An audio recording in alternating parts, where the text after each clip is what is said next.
Good evening, everybody, and welcome to this week Winchester Football Weekly. Our guest this week is David Manganaro.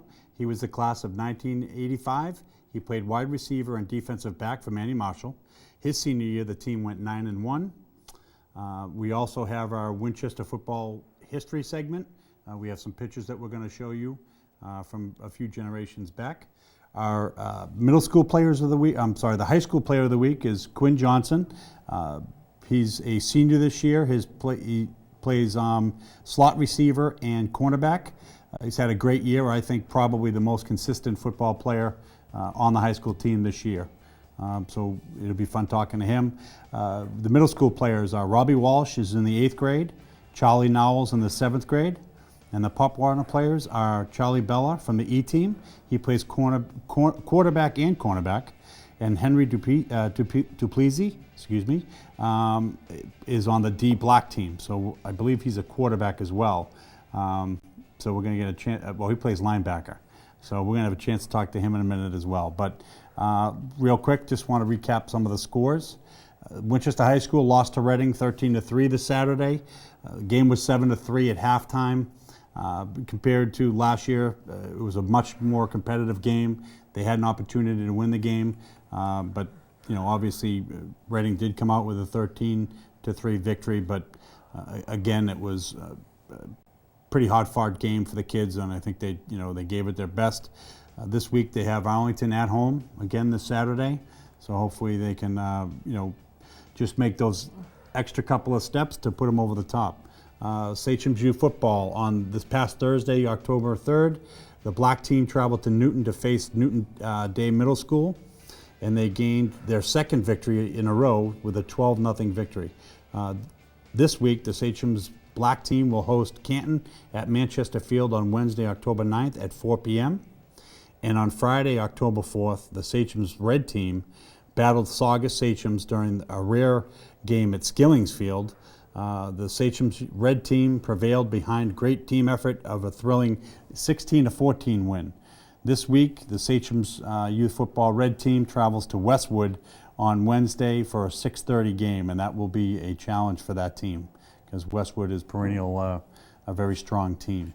Pop Warner, the E team got themselves a victory over Eastland Bulldogs, 26-12. Great overall play from Charlie Bella, one of the two players here tonight, along with 2 touchdowns and great defense from William Hellstrom and Matthew Hugh combined for the win. The D Black clinched a chance at the playoff by beating Burlington behind tremendous defensive play and other player of the week, Henry Duplessis.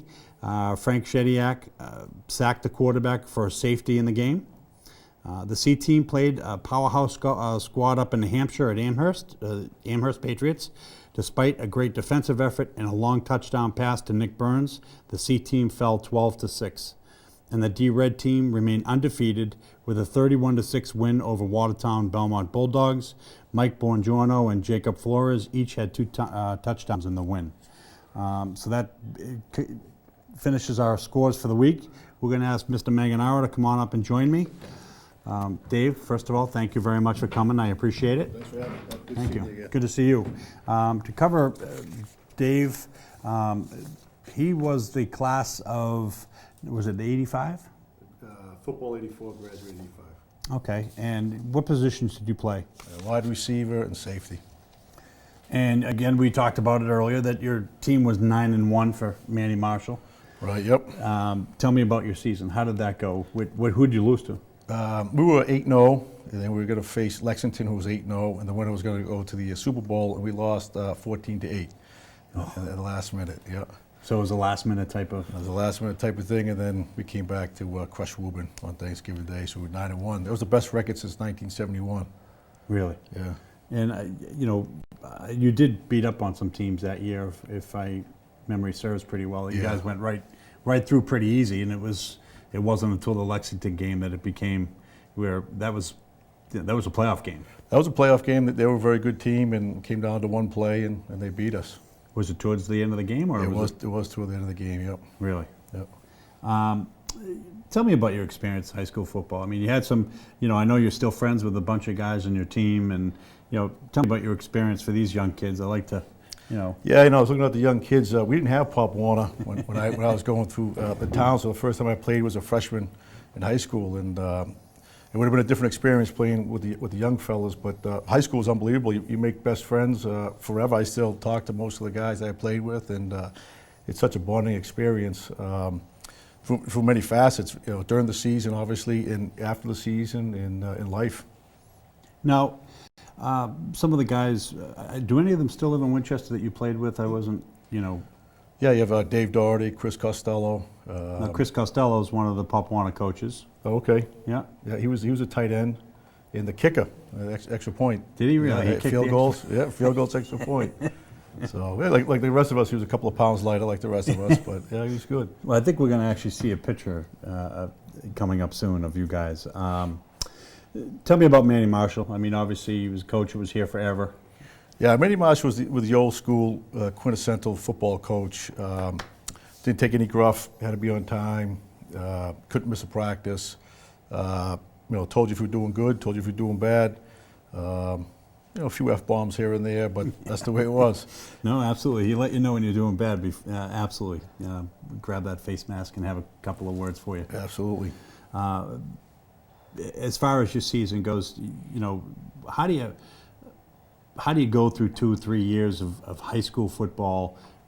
Back then, now you see a lot of kids that are playing 2 and 3 years for the varsity.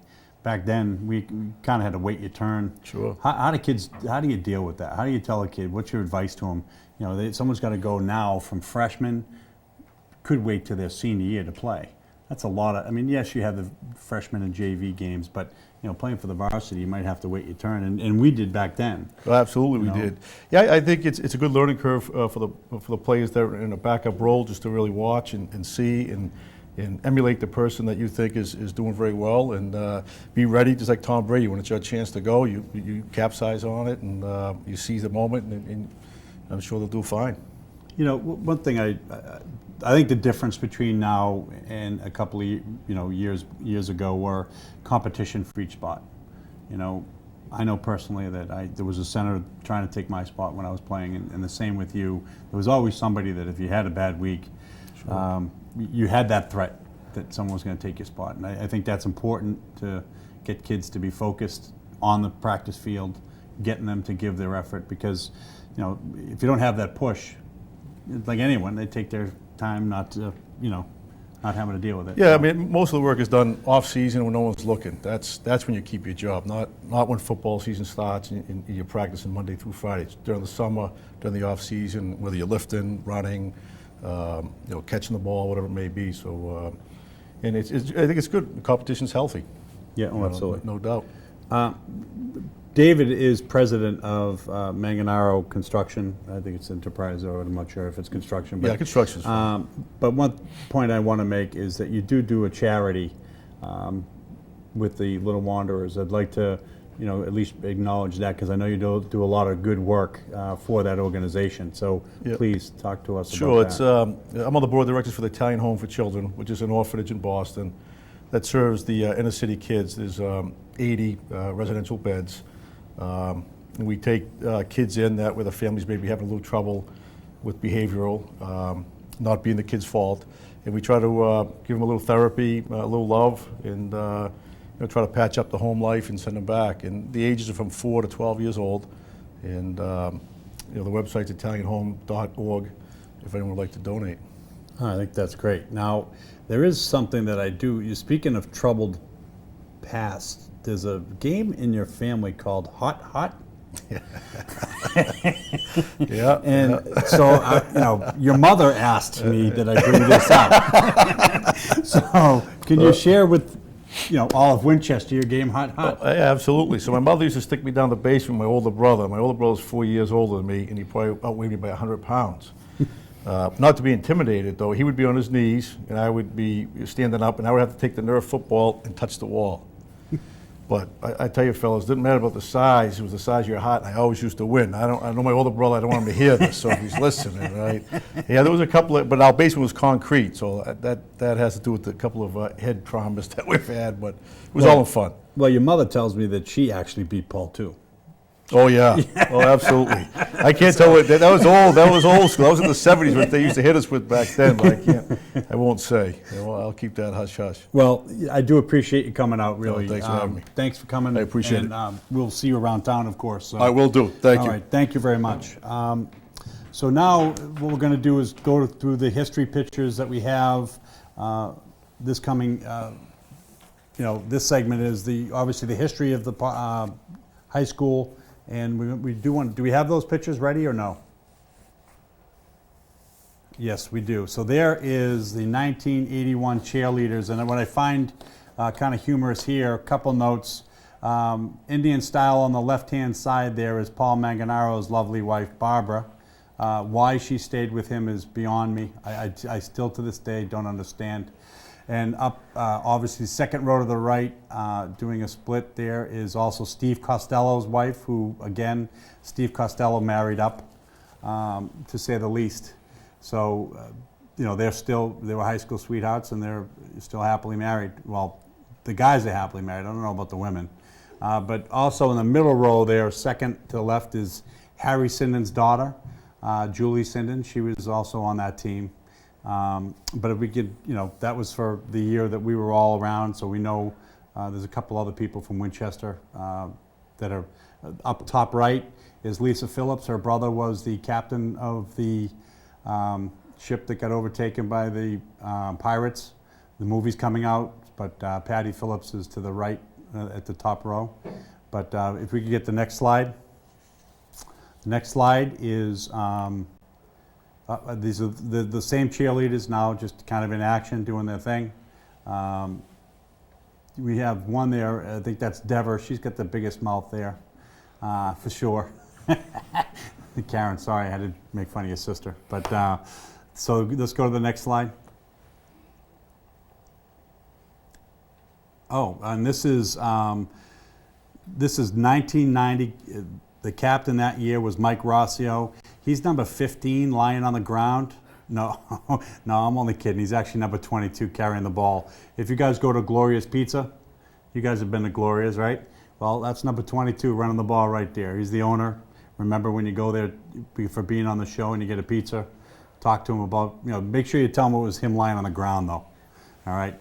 But that was back in 1990. He was captain. And he's also one of the Sachem's youth football coaches right now. The 1990 team went undefeated and defeated Walpole in the Super Bowl. I'm trying to see if there's no one else in that picture that we know about.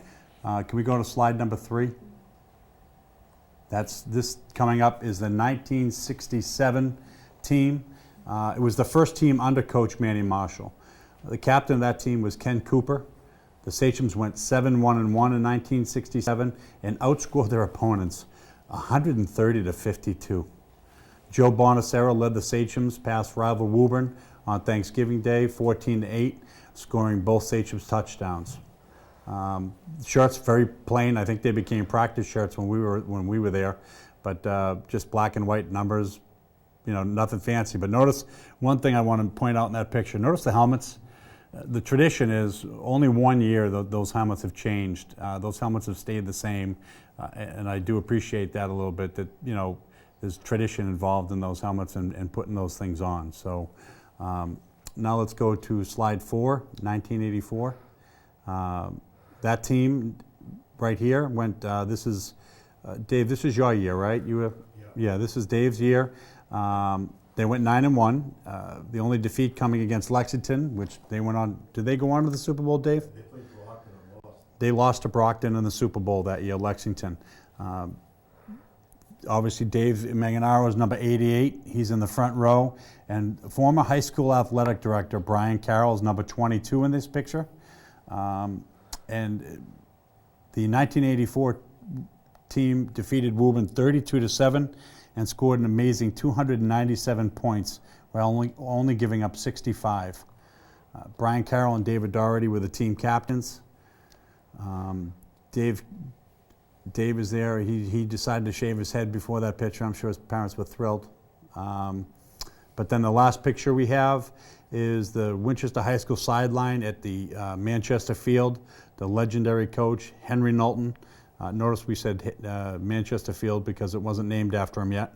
That year was unknown, but notice the dress of many of the fans in the stands. Just notice the fans. Look at how many there are. And I've seen some of those jackets floating around.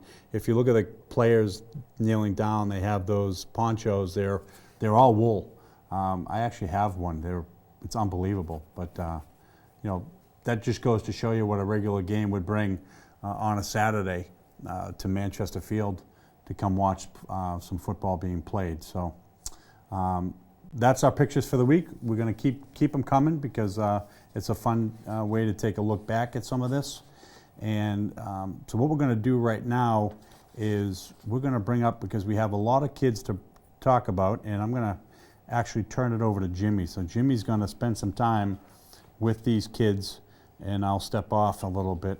And so we'll go from there. So we're going to bring up, Jimmy, why don't you take this, and we'll go from there, all right? The hot seat. You got it. Good luck. Thanks.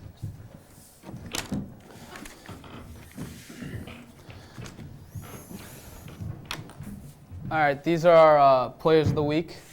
From left to right, it's from the high school, Quinn Johnson, who plays cornerback and wide receiver, like Mr. Gill said. In the back behind him is our SYFC Black Player of the Week, Charlie Now. He's a 7th grader, and he plays wingback and free safety. This is Charlie's first season with the SYFC program. Prior to it, he was a member of the Winchester Pop Warner program. Next to Charlie is SYFC Red Player of the Week, Robbie Walsh. He's an 8th grader, and this is his 2nd season with the SYFC program. Robbie is a center and newly converted nose tackle for the Sachems. In his first game as a nose tackle last week, he was very impressive versus Saugus. In front of him is Charlie Vosdell? Oh, what? Bella. Charlie Bella. He had a number of amazing touchdown runs this year, including a game-breaking 40-yard touchdown run to win the game for the E over a power team from East Lynn. And to his right is Henry Duplessis. And Henry had some game-saving tackles and a key win for his D-Red team yesterday. In a 9-0 shutout of Burlington, Henry led the team with 7 tackles, many of them in critical situations. So first to Quinn. Quinn, what advice would you give to the middle school kids as they come through the Winchester program? I would just say that just start lifting as soon as possible, and also just start building that core of players, and get to work with each other a lot and build that chemistry, because that's so important once you get to high school. How long have you been playing for? I played 2 years in Pop Warner over in Woburn, and then I played all through middle school and high school. All right, can you pass back to Charlie? Charlie, I understand you played for Winchester Pop Warner? Yeah. How many years have you been playing for the Pop Warner? Well, how long did you play for the Pop Warner program? I played for 3 years. Okay. Was it a big change in the offense, being the tank in the 7th grade? The tank was a big difference, but I think I like it more. You do? Mm-hmm. And you play 4-back, right? Yeah. So what's your favorite play? 43 reverse. Of course it is. Can you pass it to Robbie? Robbie, you play center. Have you played center both years in the program? Yeah, I've played center since I was 7. Yeah, same. I've played center too, and I just got changed actually last year.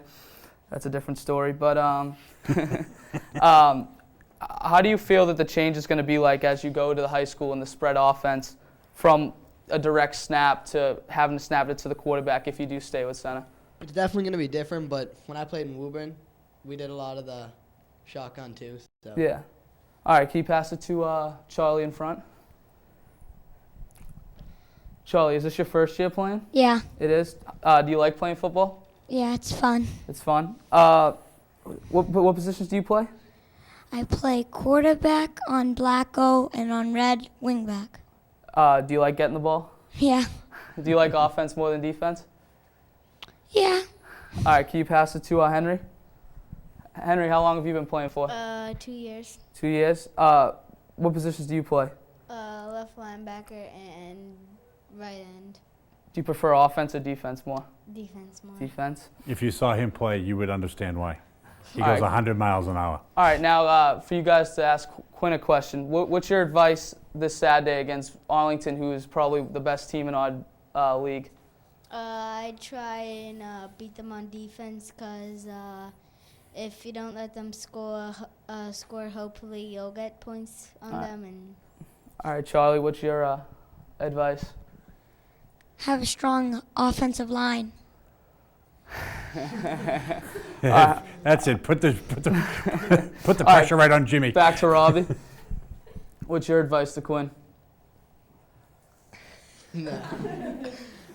Just keep working and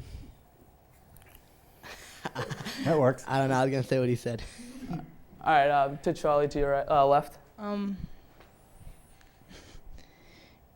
Run hard. Well, So back to Quinn. For people that don't know, Quinn made the touchdown catch against Wilmington to win 7-6 in the last seconds. Quinn, just tell us about that last catch, please.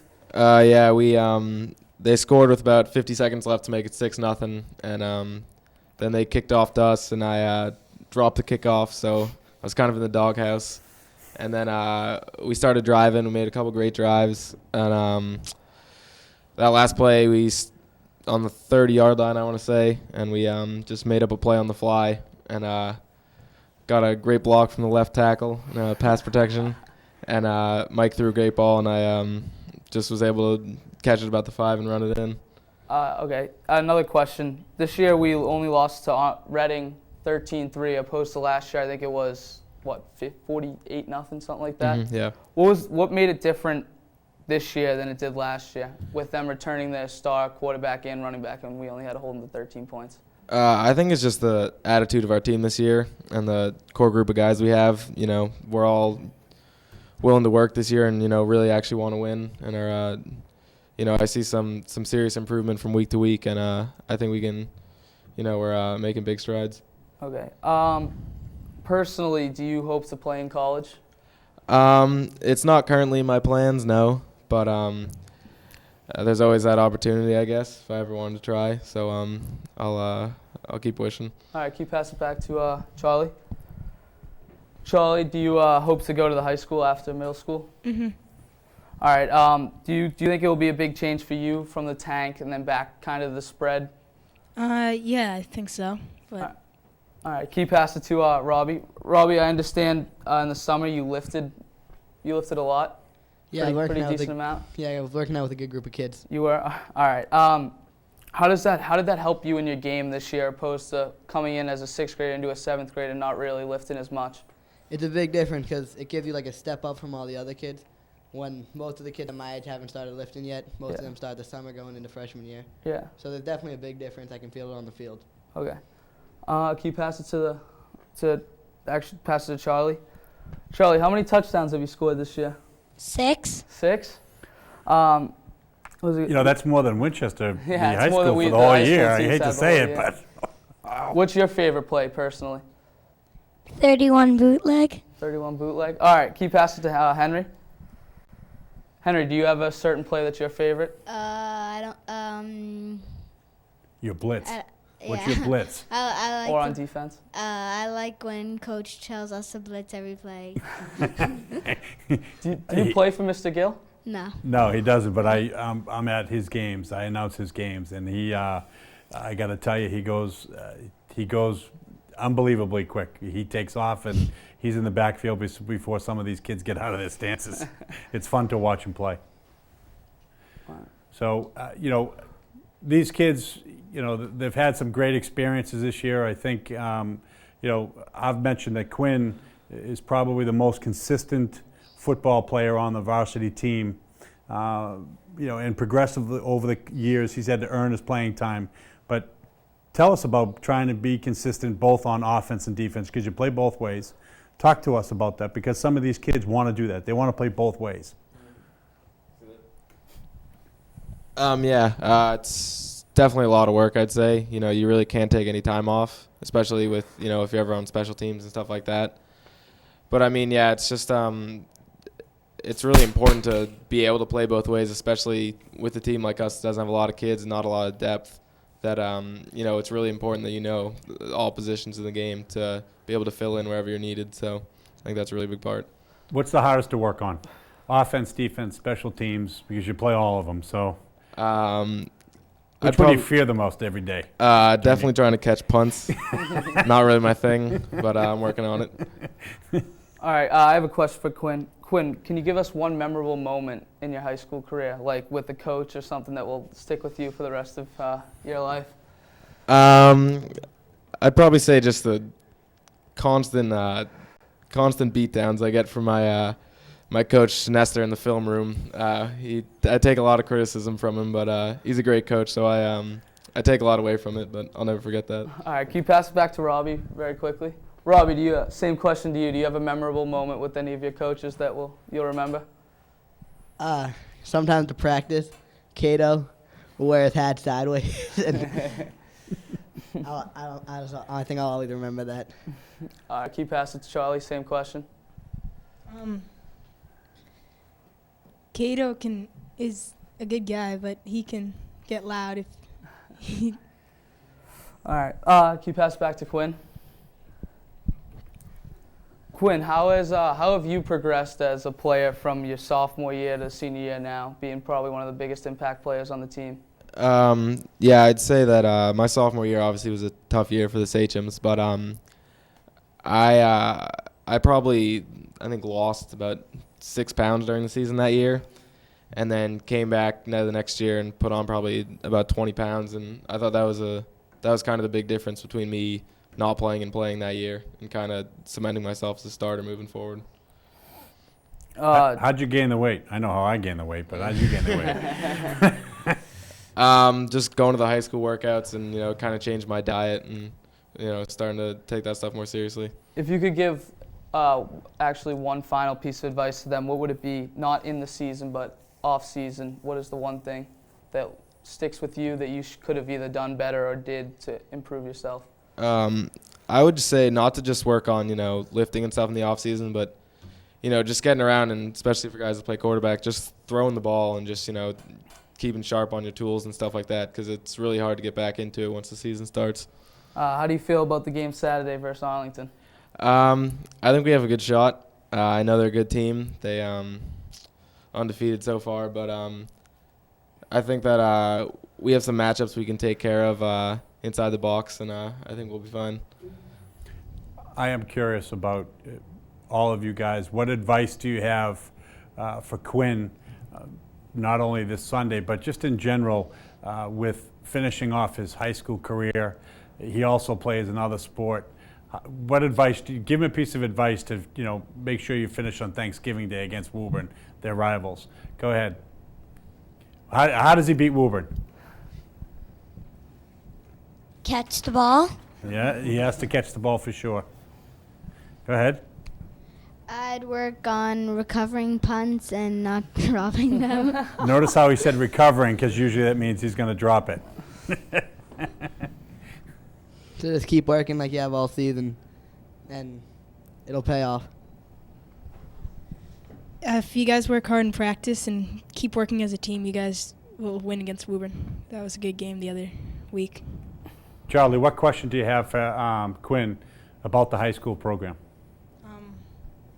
Is the offense different, like really different?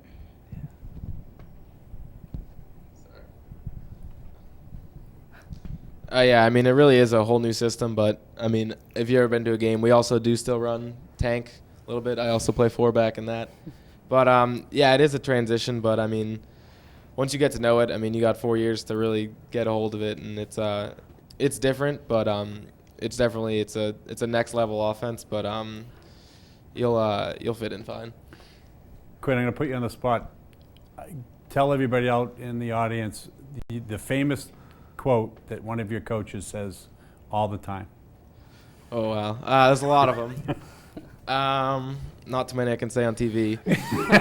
But I'd have to go with just the classic wham from Coach Dembowski with the visor backwards. I've heard of that, actually. That's why I was hoping you would bring that one up. Well, on that note, we are going to end the show. Thank you guys. You guys did a great job. And please go to Gloria's and get your